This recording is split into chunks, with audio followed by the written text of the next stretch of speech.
बिफ़ज़्लिल्लाहि व बिरहमतिही फ़बिज़ालिका फ़ल्यफ़रहू हुवा ख़ैरुम मिम्मा यजमऊन।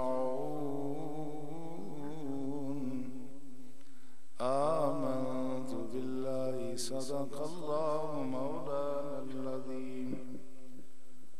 क़ाल अल्लाहु तबारक व तआला फ़ी शान हबीबिल करीम इन्नल्लाहा व मलाइकतहु युसल्लूना अलन नबी या अय्युहल्लज़ीना आमनू सल्लू अलैहि व सल्लिमू तस्लीमा। अल्लाहुम्मा सल्लि सय्यिदिना व मौलाना मुहम्मदिन व अला आलिहि व अस्हाबिही अजमाइन। लायक़ एहतराम बरादरान इस्लाम, आज का ये जुम्मतुल मुबारक, ये रबीउल अव्वल शरीफ का दूसरा जुमा है। रबीउल अव्वल शरीफ को और रसूलुल्लाह सल्लल्लाहु अलैहि वसल्लम की विलादत और पैदाश की निस्बत से ख़ास तक़द्दुस और एहतराम हासिल है। और इस माह मुक़द्दस में अहले ईमान रसूलुल्लाह सल्लल्लाहु अलैहि वसल्लम की तशरीफ़ आवरी की याद में मस्जिदों को सजाते हैं। जिस तरह अपनी मस्जिद को देख रहे हैं, लोग गली कूचों मोहल्लों को सजाते हैं। रसूलुल्लाह सल्लल्लाहु अलैहि वसल्लम की वलादत की निस्बत से मिलादुन नबी सल्लल्लाहु अलैहि वसल्लम के जलसे मुनक्कद किए जाते हैं, घरों में महफिलें होती हैं, दुरूद और सलाम की कसरत होती है और इन्फाक फी सबीलिल्लाह का भी खुसूसी एहतमाम होता है। ये सारा कुछ अल्लाह जल्ला शानहू की उस अजीम फजल और नेमत पर इज़ारे तशक्कर के लिए है। रसूलुल्लाह कितना बड़ा फजल है, कितनी बड़ी रहमत है, कितनी बड़ी इनायत है। इस पे घंटों नहीं, हफ्तों नहीं, सालों भी गुफ्तगू की जाए तो फिर भी ये मौजू कभी मुकम्मल नहीं हो सकता। इंसान को जो कुछ भी मिला है वो रसूलुल्लाह सल्लल्लाहु अलैहि वसल्लम का ही सदका है। इस माना में कि हमारा ये वजूद, हमारे करीबी रिश्ते, हमारा मालो असबाब, गर्ज ये कि जो कुछ भी हमारे पास है इसको रसूलुल्लाह सल्लल्लाहु अलैहि वसल्लम की वजह से अल्लाह ने हमारे लिए फजल और रहमत बना दिया है। वरना कुछ भी फजल नहीं है। इंसानी वजूद ही फजल नहीं रहता, बाकी तो बात की चीजें हैं। जिस इंसानी वजूद के साथ बाकी नेमतें वाबस्ता हैं, जब यही वजूद आदमी के लिए इस दुनिया में भी बोझ बन जाए और इस दुनिया के बाद भी इंसान के लिए शर्मिंदगी और रुसवाई का बायस बने, तो इंसान की अपनी जिंदगी और वजूद भी उसके लिए कोई फजल और रहमत नहीं रहता। और दुनिया में इस वक्त अरबों इंसान ऐसे हैं कि जो मुमकिन है बड़े अच्छे माहौल में रहते हों, बड़े साफ सुथरे और पाकीज़ा रहते हों, उनके खदो खान, उनका माहौल हमसे ज्यादा पाकीज़ा साफ हो और बज़ाहिर बड़े वो कामयाब और कामरान हों, लेकिन सच पूछे तो वो उस फजल से महरूम है जो फजल अल्लाह ने रसूलुल्लाह के जरिए हमें अता किया हुआ। इसलिए कि इस दुनिया में ये जो वजूद अल्लाह ने अता फरमाया, इसमें कोई काला है, कोई गोरा है, कोई सांवला है, किसी के नक्शो नगार बहुत खूबसूरत है, किसी के किसी तरह से है, कोई माजूर है, कोई किसी तरह से है। लेकिन यकीन कीजिए कि इस जिंदगी के इख्तिताम पर वो अफराद जो हिदायत की दौलत से महरूम हैं, उनके यही वजूद ऐसे बिगड़ जाएंगे कि वो खुद देख के रोएंगे, पछताएंगे, हैरान हो जाएंगे। यौम तबयद्दु वजूह व तस्वद्दु वजूह, कुछ लोगों के चेहरे बिल्कुल काले हो जाएंगे और कुछ लोगों के चेहरे बहुत सफेद और उजले हो जाएंगे। तो उस वक्त कुछ लोग ये भी कहेंगे, या लैतनी कुन्तु तुराबा, काश के मैं मट्टी हो गया होता, मैं दुनिया में आया ही न होता। अपने वजूद को लोग देखेंगे, होंठ लटके हुए, ज़बानें निकली हुई और तूंदे फैली हुई और अजीबो गरीब जिस्म आप देखें। अगर हम में से इक्का दुक्का किसी आदमी को कोई ऐसा फोड़ा फुंसी, कोई जिस्म में ऐसी कोई ना हमारी पैदा हो जाए तो वो देख करके, उसको देख करके हमें बड़ा अफसोस होता है, उसको क्या कर्म होता होगा। तो यकीन कीजिए कि अगर हमें अल्लाह हिदायत की दौलत नसीब न करता तो ये वजूद ही हमारे लिए इस दुनिया में भी बोझ था और इस दुनिया से जाने के बाद तो एक लाजवाल मुसीबत का हम शिकार हो जाता। उसे रसूल सल्लल्लाहु अलैहि वसल्लम की बरकत से यही वजूद, ये जब कब्र के आगोश में जाएगा तो अहले ईमान के इस वजूद को ये फरिश्ते हाथों पर उठा लेंगे। यही वजूद जब बरोज़े हश्र अल्लाह तश्कील जदीद करेगा तो अल्लाह के फज़्ल व एहसान से हर मोमिन जिसको अल्लाह जन्नत अता फरमाएगा, सब नौजवान, सब हसीन, सब खूबसूरत होंगे। तो ये वजूद और इस वजूद की जो दायमी बहारें हैं वो रसूलुल्लाह के दम कदम से है। औलाद भी हमारे लिए रहमत है, नेमत है, मगर ये रहमत और नेमत इसी दीन के वसीले से हुई, वरना काफिर का भी बच्चा है, काफिर की भी औलाद है, दैरियों की भी औलाद है, मगर उनकी वो औलाद ना इस जहान में काम आई ना अगले जहान में काम आई। मगर मोमिन की औलाद इस जहान में भी खिदमत गुजार है, दीदा और दिल फर्श राह करती है। मोमिन चला गया, औलाद नेक जिंदा है, उसके अमाल का सिलसिला जारी सारी है। तो ये सारी बहारें कैसे आई? ये रसूल अकरम सल्लल्लाहु अलैहि वसल्लम के दम कदम से आई। और यही वो नेमत है जिसके जरिए से अल्लाह ने मोमिन की जिंदगी का एक एक लम्हा इबादत बना दिया है। ये सिर्फ मोमिन को इम्तियाज हासिल है, बाकी किसी को इम्तियाज हासिल नहीं है। मोमिन की जिंदगी का एक एक लम्हा इबादत बनने के लिए मौका मौजूद है। हम उसको इबादत में तब्दील ना करें तो हमारा अपना मकसूम है, हमारी अपनी किस्मत है, मगर ये इसका इत्माम मौजूद है। और अल्लाह जल्ल शानहू ने कुरान हकीम में इरशाद फरमाया, वमा खलक़तुल जिन्ना वल इंसा इल्ला लियअबुदून, मैंने जिन्नों और इंसानों को पैदा ही इबादत के लिए किया है। इंसान की तख्लीक का बुनियादी मकसद क्या है? इबादत है। तो आप सोचेंगे कि अगर हमारा बुनियादी मकसद इबादत है तो हम हमेशा इबादत कौन सी करते हैं? 24 घंटे में अक्सर लोग तो फराइज की हद तक नमाजें पढ़ते हैं, कुछ तिलावत कर ली, कुछ थोड़ा बहुत अगर किसी ने सदका खैरात कर लिया। और जो महंगाई की सूरत अब चल रही है, जो लुटेरे बैठे हुए हैं वो इतना लूट रहे हैं, इतना खून चूस रहे हैं कि अब सदका खैरात के लिए तो किसी को मौका ही कहाँ मिलता है।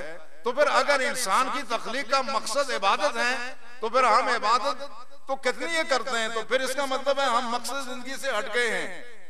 ये बात नहीं है। मगर इबादत नाम किस चीज का है? इबादत इंतहाई आजिज़ी इनकिसारी के साथ अल्लाह की इताअत का नाम है। इबादत का मकसद ये सिर्फ फर्ज नमाजें इबादत है, मगर सारी इबादत ये नहीं है। रोजे ज़कात हज इबादत है, मगर सारी इबादत ये नहीं है। इबादत इसके अलावा भी है। और इबादत क्या हुई कि अल्लाह के हुक्म के मुताबिक जिंदगी गुजारना, यही इबादत है। सवाल ये पैदा होता है कि अगर अल्लाह के हुक्म और मर्जी के मुताबिक जिंदगी गुजारना इबादत है तो अल्लाह की मर्जी का पता कैसे चले कि किस लम्हे खुदा के साथ किस बात से राजी है। क्योंकि हमें शरीयत मिली तो पता चला कि कुछ चीजें इबादत जरूर हैं, लेकिन वो उस मरने पर इबादत नहीं है, बल्कि वो उसमें गुनाह बन जाती हैं। सूरज लू होते वक्त, निस्फ नहार के वक्त, सूरज गुरूब होते वक्त सिजदा तो रब को ही आदमी करता है, मगर रब की जात उस सिजदे को कबूल नहीं फरमाती, उससे तो नाराज होती।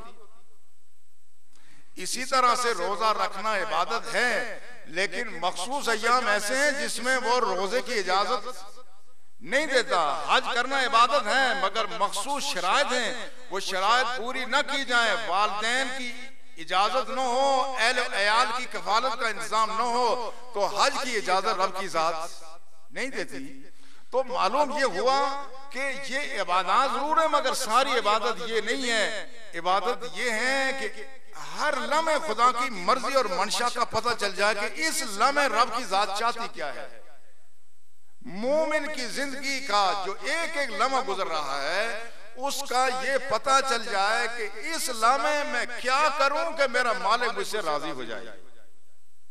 ये है इबादत का खुलासा। लिहाजा अब इबादत के लिए कहते हैं मारिफत और इल्म जरूरी है। हम जिसको राजी करना चाहते हैं, हमें पता तो हो कि वो राजी कैसे होगा।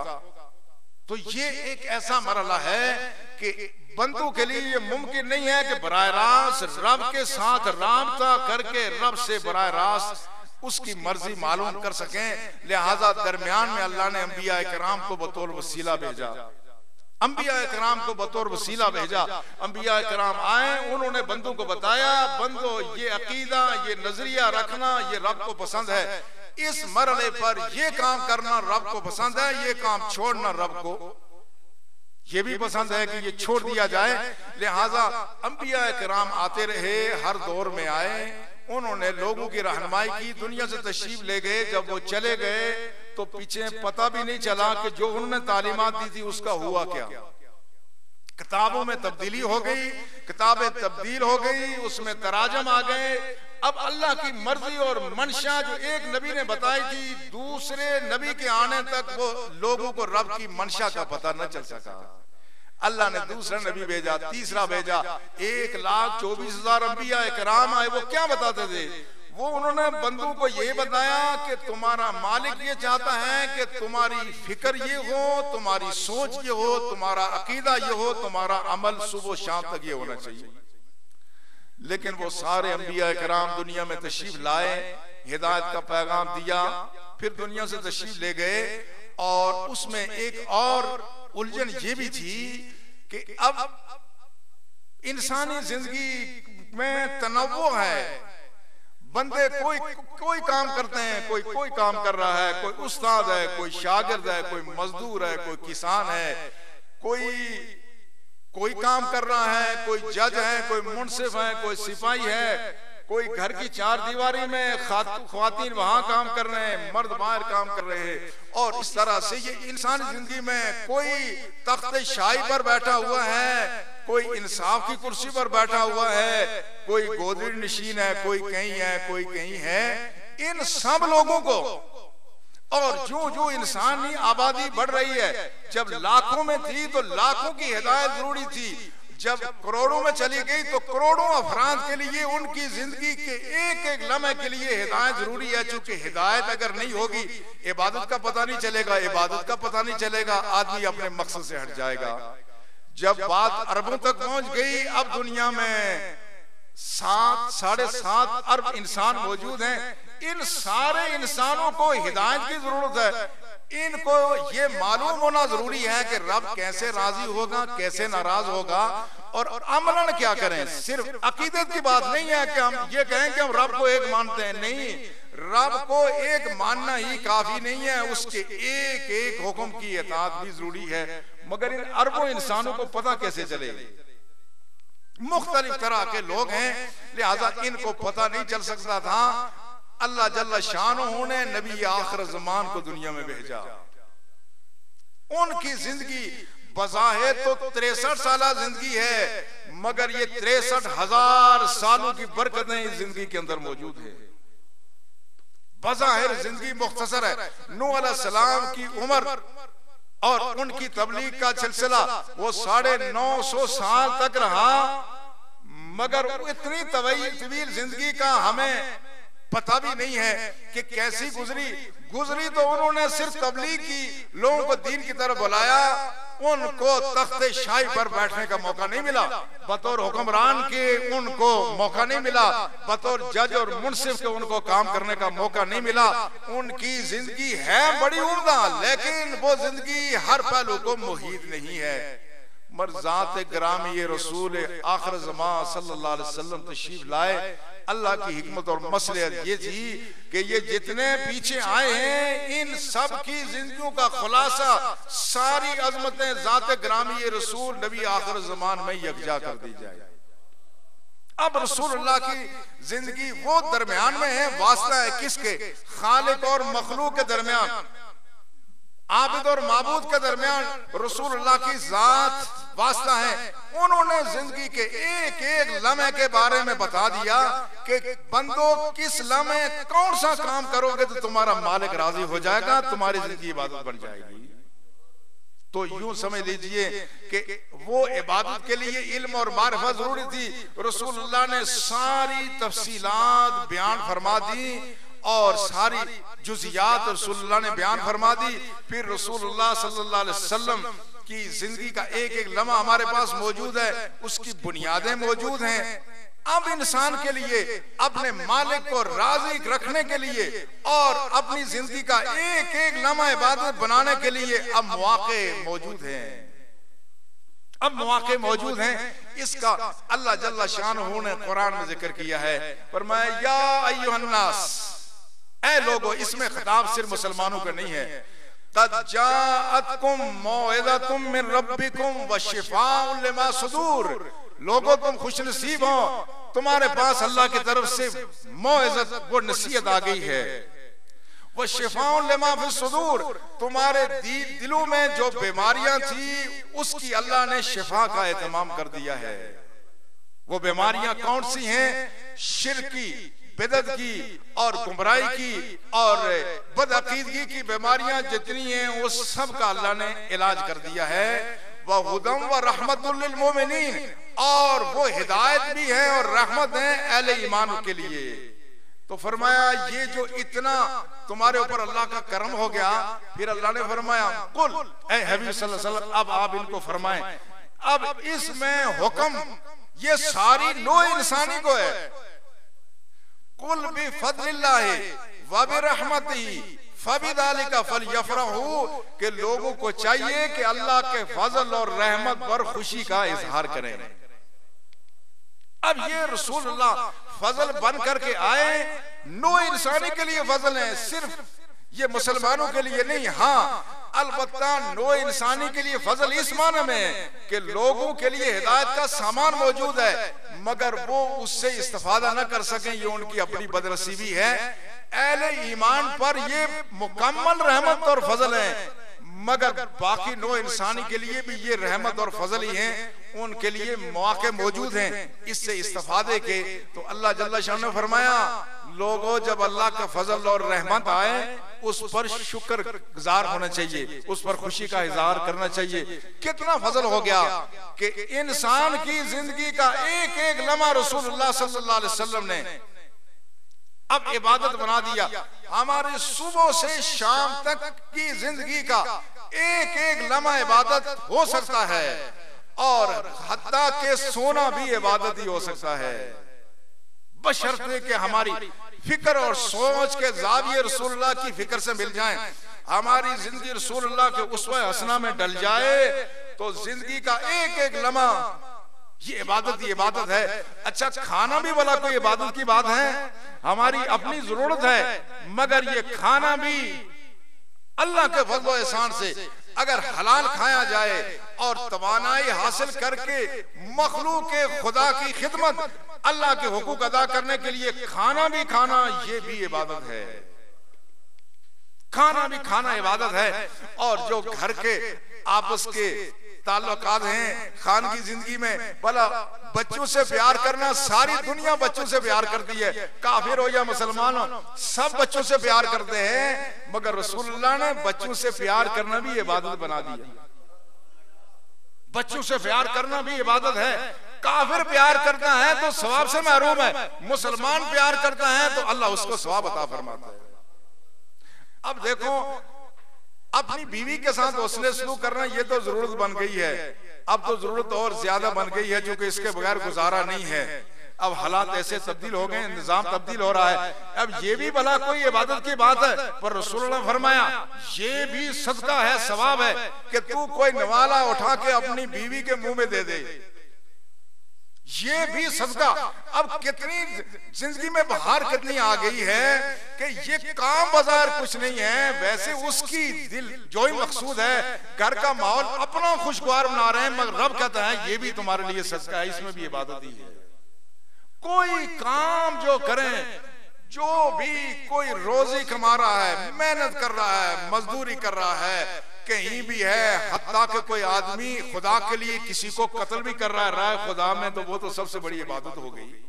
तो आप जरा देखें कितना फर्क पैदा हो गया कि हमारी जिंदगी मुख्तसर सी है, मगर अल्लाह ने इस सारी जिंदगी को हमारे लिए इबादत में तब्दील करने का मौका फराहम कर दिया। एक तो ये कमाल हो गया कि जिंदगी को इबादत बनाने का रसूलुल्लाह ने गुर बता दिया, और फिर वो जो सारी खराबियां पहले मौजूद थी, वो सारी खराबी रसूलुल्लाह ने एक एक करके दूर कर दी।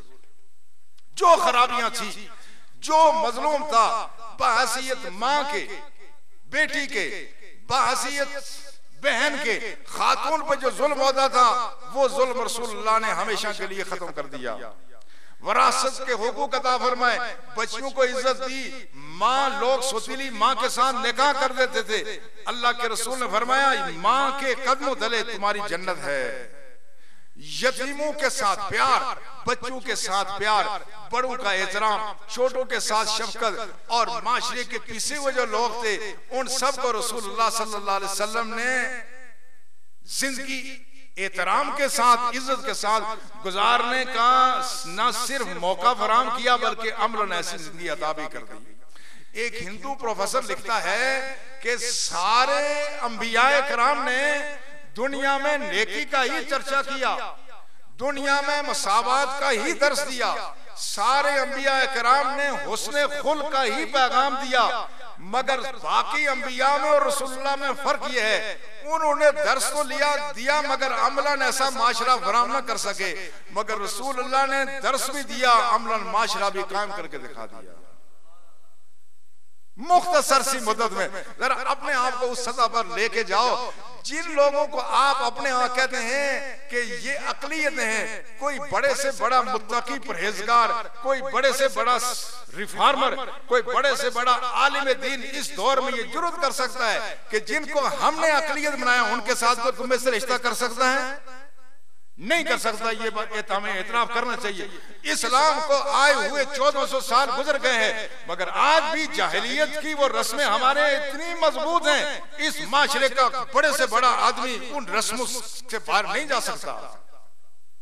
ये है 1400 साल के बावजूद हम तब्दील ना हो सके, मगर रसूलुल्लाह सल्लल्लाहु अलैहि वसल्लम ने 10 साल में माशरे को कैसे तब्दील कर दिया। अपनी फूफी जात बहन का रिश्ता अपने गुलाम को दे करके रसूलुल्लाह इस रस्म को ऐसे मिटाया, क़यामत तक आने वाले लोगों की नजरें झुकी रहेंगी। आज जो लोग कहते हैं वो तो इंसान ही थे, बशरी थे, तुम भी इंसान हो, मैं बाकी बात नहीं करता, कोई आदमी जो कहता है वो भी इंसान थे, उनकी बाकी रूहानी अजमत तो रहने दो, जो ये काम उन्होंने किया तुम में से कोई करके बता दे तो हम कहते हैं वो भी तुम्हारी तरह से थे। नहीं, वो ऐसे इंसान थे, उन जैसा इंसान कोई पैदा नहीं हो सकता, उन जैसा कौन पैदा होगा। ऐसी अजमत है। और यही नहीं कि कहा कि सब बराबर हैं, नहीं, बल्कि बिलाल को काबे की छत पर फतह मक्का के दिन खड़े करके बता दिया था कि ये मैंने ऐलान जो किया था कि इंसान बराबर हैं, आज मैं दिखा रहा हूं कि वो काला कलोटा गुलाम आज काबतुल्लाह जो सबसे अफसर जगह उसके छत पर मैंने खड़ा कर दिया। खुदा का नाम ले रहे। ये है वो तब्दीली जो माशरे में रसूलुल्लाह सल्लल्लाहु अलैहि वसल्लम ने पैदा की। तो लिहाजा ये बड़ी तवील तफसील है। मैं सिर्फ ये गुजारिश करना चाहता हूं कि दुनिया में जो कौमें जिस बुनियाद पर कोई दिन मनाती हैं, जिस कौम में जो कोई बड़ा आदमी जिस वजह से हुआ है, वो सारी दुनिया के बड़े दिनों की खुसूसियात 12 रबीउल अव्वल शरीफ के अंदर मौजूद है। दुनिया के सारे अजीम इंसानों के कारनामों का खुलासा ज़ात ग्रामी रसूल में मौजूद है। तो जिस जात में इतनी सिफात यकजा हो, उसकी तशरीफ आवरी पर फिर रसूलुल्लाह सल्लल्लाहु अलैहि वसल्लम की जबान से और कुरान ने यह कहा, अल्लाह के फजल और रहमत पे शुक्र अदा किया करो और फर्ज का इज़हार करो, खुशी का इज़हार करो। लिहाजा जो ही रबीउल अव्वल शरीफ का महीना आता है, अहले ईमान खुशियों का इज़हार करते हैं, अहले ईमान खुशियों का इज़हार करते हैं। और ये खुशी इसको यूं नहीं कहा जा सकता। बात लोग इस दिन की अहमियत कम करने के लिए कहते हैं, भाई देखो अब लोग रिश्वत खा रहे हैं, तुम रिश्वत के खिलाफ बात करो। लोग बेनमाजी हो रहे हैं, तुम नमाजों की बात करो कि लोगों को नमाजी बनाओ। अच्छा, लोगों में ये बेहयाई आ रही है तो तुम इसके खिलाफ कोई बात करो। ये दिन मनाने का जो सिलसिला है, ये इसके बजाय तुम लोगों को दीन की दावत दो। मैं पूछता हूं, क्या जब हम ये बात कहते हैं तो हम नमाजें छोड़ करके खुशी का इज़हार करते हैं? क्या अहले ईमान जब बाकी जो फराइज हैं, वो तो फराइज तो पहले ही अदा हो गए हैं, वो फराइज अलग है, मगर ये जो हम फरीज़ा अदा कर रहे हैं, ये जो फर्ज का इज़हार हो रहा है, ये मुस्तकिल तौर पर अल्लाह का मकसूद है, ये मुस्तकिल तौर पर मकसूद है। और ये रसूलुल्लाह सल्लल्लाहु अलैहि वसल्लम ने खुद ऐसा किया। और लोग बात दवा ये कहते हैं, अच्छा सहाबा के दौर में तो ऐसी खुशी का इज़हार नहीं हुआ, तो आप ऐसा क्यों कर रहे हैं? क्या सहाबा ने ऐसा कोई दिन मनाया था? अगर नहीं मनाया तो तुम बड़े आशिक हो। अच्छा, ये ऐसी बातें हैं कि ये बज़ाहिर तो बड़ी दिल को लगती हैं, मगर ये बातें दिल को लगने वाली नहीं हैं, बल्कि उसी फर्द को लगती हैं। मैं पूछता हूं कि जब कुरान ने कह दिया कि किसी फजल और रहमत पे शुक्र का इज़हार किया करो, तो फिर किसी सहाबी के अमल की तुम्हें जरूरत है? जब रसूलुल्लाह सल्लल्लाहु अलैहि वसल्लम ने ऐलान नबुव्वत के बाद इमाम जलालुद्दीन सुयूती ने अल-हावी लिल फतावा जिल्द अव्वल में ये बात लिखी है कि रसूलुल्लाह ने महफिल का इनेकाद किया, और वो महफिल मिलाद की महफिल थी। रसूलुल्लाह सल्लल्लाहु अलैहि वसल्लम ने इजहार शुक्र, अल्लाह का शुक्र अदा करने के लिए और उम्मत को बताने के लिए इस महफिल का घर में इनेकाद किया, ताकि लोगों को मालूम हो जाए कि अपने नबी की तशरीफ आवरी पर इस महफिल का इनेकाद शरन दुरुस्त है। जब ये हदीस से साबित हो गया, जब ये साबित हो गया कि रसूलुल्लाह सल्लल्लाहु अलैहि वसल्लम के चचा हजरत अब्बास ने गज़वा तबूक से वापसी के मौके पे रसूलुल्लाह से इजाजत लेके महफिल मिलाद का इनेकाद किया, और रसूलुल्लाह सल्लल्लाहु अलैहि वसल्लम ने उसमें रसूलुल्लाह की तशरीफ आवरी के वाक़यात बयान किए गए। हज़रत अब्बास ने नातिया कसीदा पढ़ा, तो रसूलुल्लाह सल्लल्लाहु अलैहि वसल्लम ने आखिर में हज़रत अब्बास को दुआ दी, खुदा तुम्हारे मुंह को सलामत रखे जिससे तूने अपने नबी की अजमत बयान की है। और दियोबंद के अजीम आलिम दीन मौलाना अशरफ अली थानवी साहब नशरुद्दीन फी ज़िक्रिल हबीब में कहते हैं रसूलुल्लाह ने उनकी बड़ी तारीफ की। जब इतना हो जाए तो फिर किसी सहाबी के अमल की तुम्हें जरूरत है अभी? तो फिर क्या मकसद है? नहीं, इसका मतलब ये जो सहाबी रसूलुल्लाह की मौजूदगी में एक अमल कर रहा है, उसके उस अमल की बाद में तो वो कैफियत नहीं रहती। ये तो हदीस तकरीरी है। फिर मैं ये पूछता हूँ कि यही पैमाना बना लेना कि जो काम सहाबी ने उस तरह से नहीं किया जिस तरह आज हो रहा है, वो शरअन नाजायज है। तो रसूलुल्लाह के जमाने में 259 सहाबा शहीद हुए, रसूलुल्लाह ने किसी की शहादत कॉन्फ्रेंस की है? नहीं की है। तो आज जो शहादत कॉन्फ्रेंसें हो रही है सारी हराम और नाजायज है। रसूलुल्लाह के जमाने में 40 सहाबा और सहाबियात ने पूरा कुरान हिफ्ज किया। क्या रसूलुल्लाह ने किसी सहाबी की दस्तारबंदी की है? और ये जो कहते हैं सीरत कॉन्फ्रेंस का जलसा तो दुरुस्त है, मिलाद मुस्तफा के नाम से जलसा दुरुस्त नहीं है। ये कॉन्फ्रेंस का लफ्ज ही फरंगी जबान का है। ये तो ज़ियाउल हक के दौर में ये सिलसिला कॉन्फ्रेंसों का शुरू हुआ। वो जिसको ज़ियाउल हक शुरू करे वो तो दुरुस्त है, वो बिदअत नहीं है, वो नई बात नहीं है। और वो महफिल जो रसूलुल्लाह अपने घर पे करे वो नई बात कैसे हो सकती है? ये अजीब सा तजाद है। सच ये है कि ये मिल्लत का जो इज्तिमाई रंग है वो ये बताता है कि ये मिल्लत कभी गुमराही पर जमा नहीं होगी। रसूलुल्लाह ने फरमाया ला तजतम उम्मती अला दलाला, मेरी उम्मत गुमराही पर जमा नहीं होगी। इस करने का मुद्दा ये है कि आज रसूलुल्लाह की तशरीफ आवरी पर सारे आलम इस्लाम में खुशी का इजहार हो रहा है, और ये खुशी का इजहार उसी दायरे में हो रहा है जिस तरह रसूलुल्लाह के सहाबा ने खुशी का इजहार किया था। आज अल्हम्दुलिल्लाह हमारी महफिल का रंग वो नहीं है जो क्रिसमस का रंग है।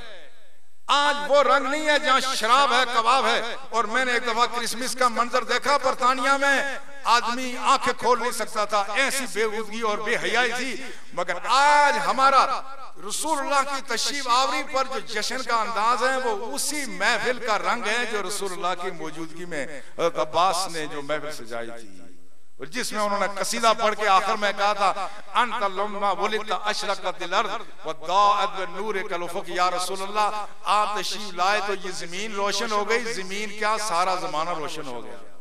आज भी हमारी महफिलों में वही रंग छाया हुआ है। लिहाजा ये रबीउल अव्वल शरीफ के महीने को खास तौर पे इसमें रसूलुल्लाह की सूरत भी बयान की जाए, रसूलुल्लाह की सीरत भी बयान की जाए।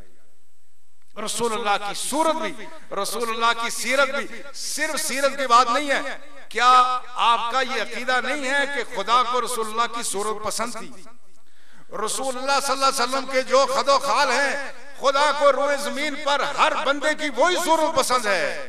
जो रसूलुल्लाह ने जो हया वाला लिबास इस्तेमाल फरमाया, अल्लाह के रसूल की वही सूरत आज अल्लाह को पसंद है कि मखलूक का हर फर्द उस लिबास में होगा तो खुदा को ज्यादा प्यारा लगेगा।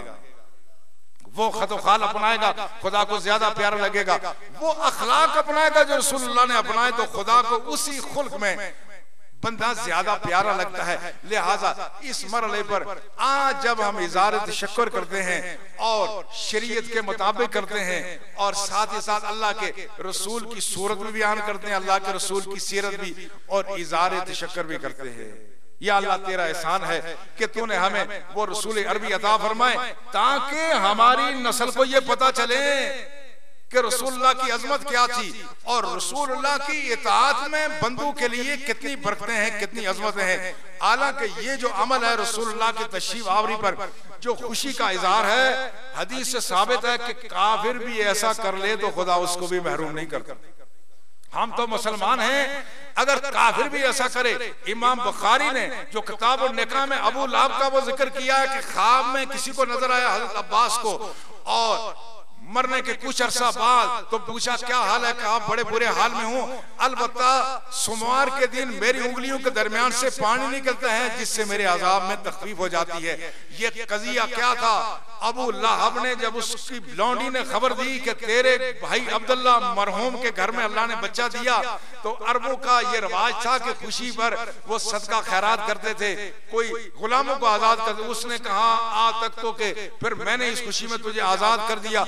अबू लहब जैसे बदबख्त काफिर को जिसकी तरदीद में खुदा ने कुरान की सूरत नाज़िल की, वो भी अगर इशारे से लौंडी को आजाद कर दे तो खुदा उसकी उंगली में तासीर पैदा कर दे कि जहन्नम में रहने के बावजूद खुदा उसको भी कोई फायदा दे दे। हम तो मोमिन हैं और हम इज़हार तशक्कुर भी करते हैं और अपनी कोताहियों का एतराफ भी करते हैं कि हमने तेरी उस अजीम नेमत को नहीं पहचाना, हमें हमसे गलती हुई, हमसे कोताही हुई। हम अपनी नस्लों को ये पैगाम देना चाहते हैं कि राहत, अजमत और अल्लाह के यहाँ मकाम और मर्तबा सिर्फ रसूलुल्लाह सल्लल्लाहु अलैहि वसल्लम की सूरत और सीरत अपनाने में है।